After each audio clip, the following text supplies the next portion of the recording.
They say when you're stressed, you should surround yourself with good company, people who care about you, things that make you happy, and nature.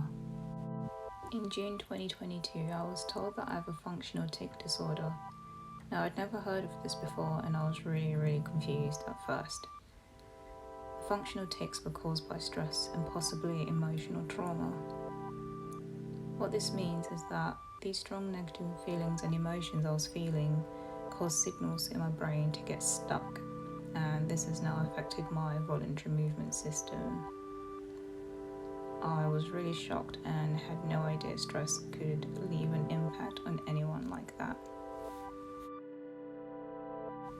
It started about 3 or 4 years ago as something so minor. Only my head would move in a tic-like movement repetitively without my control. I never imagined it escalating to my whole body. It's just been really scary and an exhausting experience not being in full control of my body. It's affected me physically, mentally, spiritually, and pretty much disrupted my everyday life. My mind and my body just feel so disconnected, like they're not one anymore.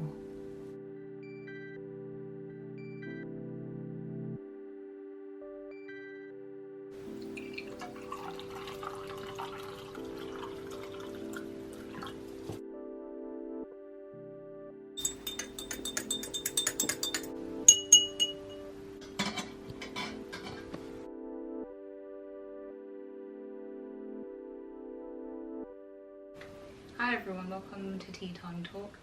I'm Tanaka Leanne. This is a section of the channel where we just have some tea and take some time to talk about anything and everything. We last did a Tea Time Talk segment about over a year ago now. It's just been really busy, just didn't have the time to really do a lot until now. But yeah, as the title says, today I'm going to be talking about functional tics disorder, just my journey through not knowing what's happening to being diagnosed and the steps I'm taking towards getting better. I've got my mum who is going to help me just kind of explain what it is and things like that, just because I just feel like she can really explain things properly, like as she's a nurse, and kind of explain the parts I didn't fully understand. Like, I understand, but it's just really difficult for me to articulate the words to explain it clearly to somebody else. So when the doctor was talking to me about it, I just didn't really understand, because I'd never heard of this before. I mean, I'd heard of tics and Tourette's, but I'd never heard of functional tics disorder. As far as I was concerned in the beginning, I was always sure that I had epilepsy, and I'll explain why afterwards. But yeah, I'm just going to call my mom now.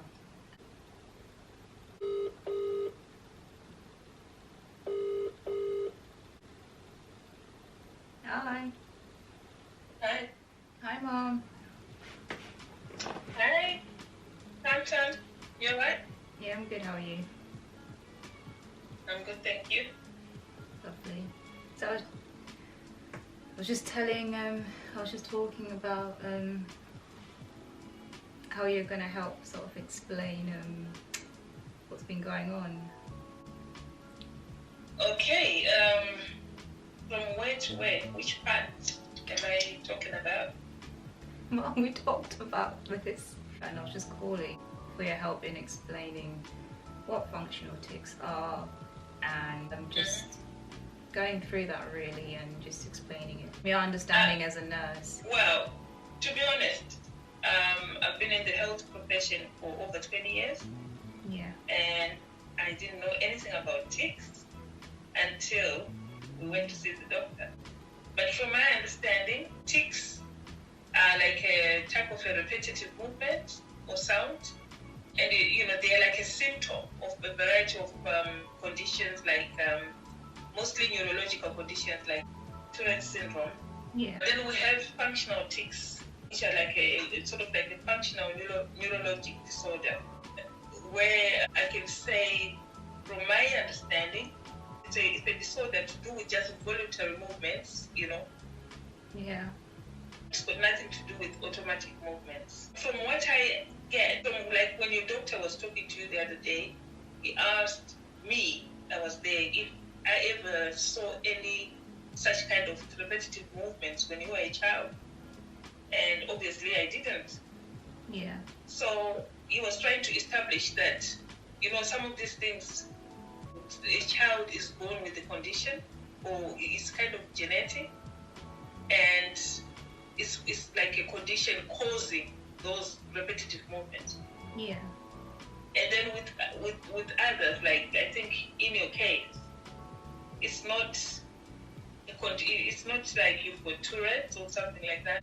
It's all to do with other external causes that are making you have those tics, things like stress. But when people see you, the symptoms that you have are kind of similar to the same ones that someone with Tourette's has.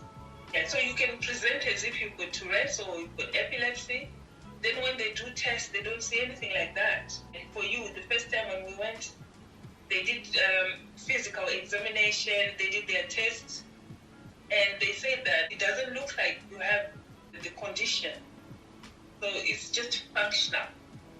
So being caused by maybe external things like stress affecting your voluntary movement system. So to confirm that you actually don't have the condition like Tourette's or epilepsy, they do things like MRI tests to rule out those conditions. Then they can actually conclude that yours is just functional tics. Then that way they know how to approach the treatment, how to help. And he also mentioned that this tics thing is been on the increase since the COVID. A lot of people are presenting with it. But they really have to do with stress and anxiety. That they are affecting your neurological system. But it's not like you have a neurologic condition.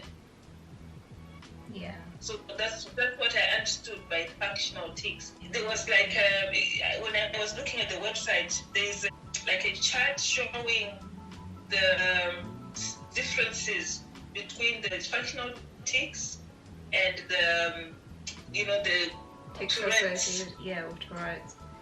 Yeah, I saw that as well. And some of the differences are that with functional tics, it starts at teenage, adolescent age.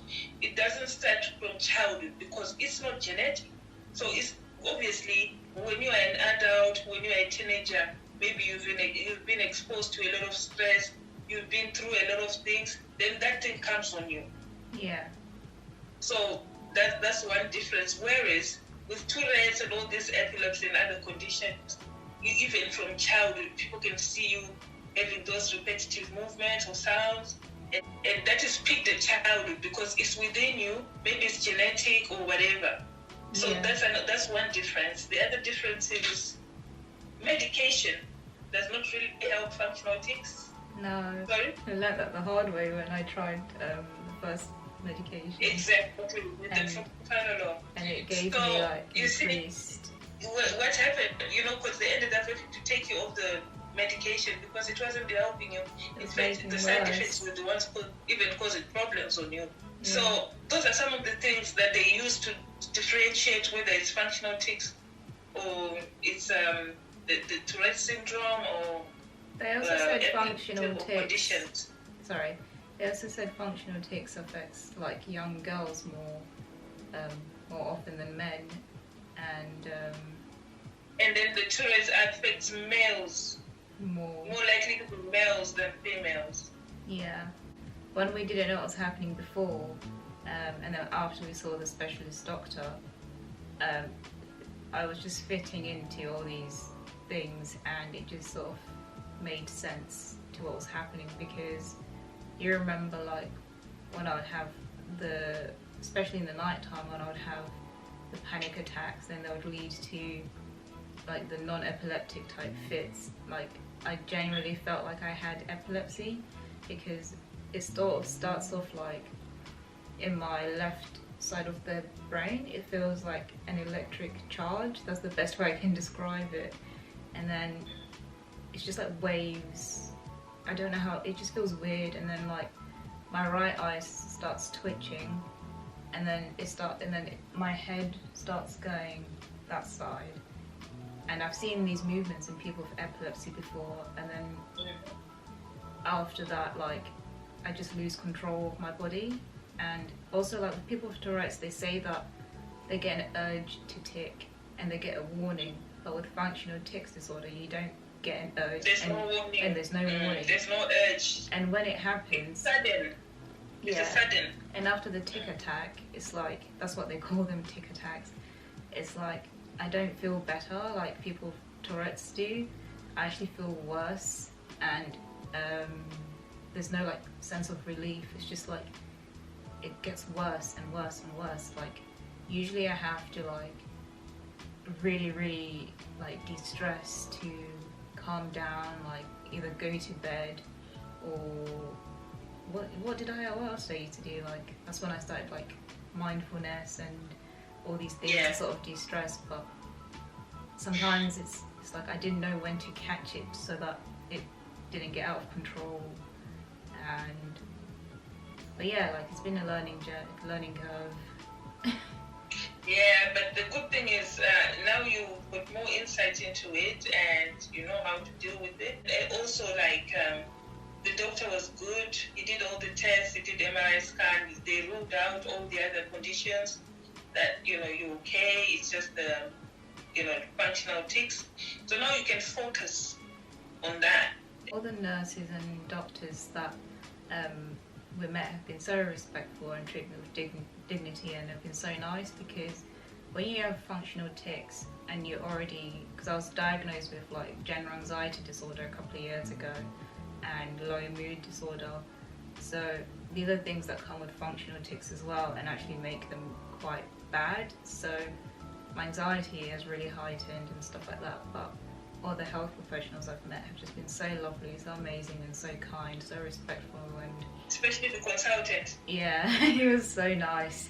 Like, I felt awkward when he was like touching my feet doing the neurological tests, and I was just like, oh my god, because like I was like scared I was gonna kick him in the face or something, and I was just like, oh my god.